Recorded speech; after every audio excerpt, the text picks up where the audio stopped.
It's one of those beautiful days in Oregon in the forest when finally it's cooling down a little bit and the breeze is out. I'm sitting on my deck and working on some of my art projects and looking at my flowers. And of course, there's my drying rack for all my gel prints and other watercolors. But it's generally just a really beautiful time. And I wanted to share with you what I did with my art journal. As you may recall, I did this rather long, meandering mental dump about just being frustrated with drawing and not wanting to be envious, instead feeling really in awe and happy for all of you who are doing different kinds of drawings that for me just are really difficult. And I instead made some gel prints late at night, like lots of them, and I wanted to include them in my journal, but I couldn't figure out how. You gave me some wonderful feedback and some ideas and some positive support. So when I woke up yesterday morning, I pulled out some of my gel prints, including this one, and started to make them into a journal that was the size I've been working on all during this challenge.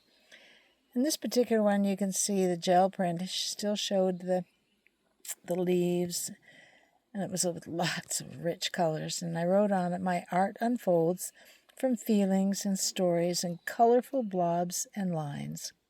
On the next page, I wasn't quite sure what I was going to do with this one, though I did find a gel print that I really liked because it reminded me of sunshine and beautiful days like I'm having right now. But I had all these other gel prints, and there was a part of me that just wanted to do something with them, but they were way too big for this journal. So I thought, what if I made a little book that I could put either in an envelope in my little journal or maybe in a tied knot, something. I had never had much experience at doing that, but I thought I'm going to give it a try. So I did create that knot. And there's what was behind what would eventually be this little journal I was making.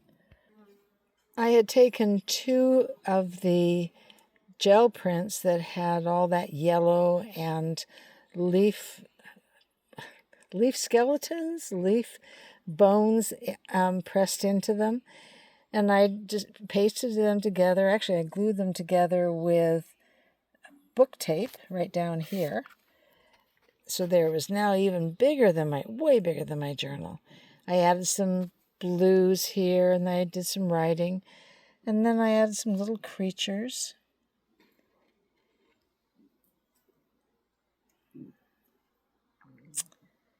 And that was a good start, but I'll come back and read to you afterwards what I actually wrote. On the back side, I glued in many of those gel prints that were done on tissue paper and medical exam paper, and kept layering more and more and more. Some of the leaves came out, but mostly it was just a outrushing of color. And it made it nice and thick, but it was still way too big. So I played around with different ways to fold it so it'd be small enough to actually fit in my journal. And the first part of the folding, I decided I wanted to talk about my story is like this journal. It's like this little booklet. It's emerging and evolving. So I said, "This moment, I am a story, emerging, evolving."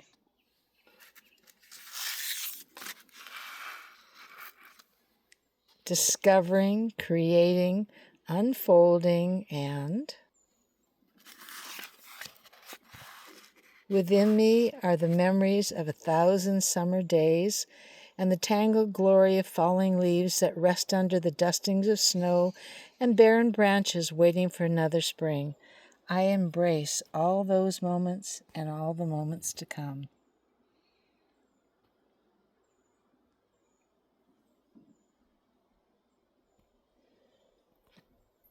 And when I was done reading it and making it, I folded it up.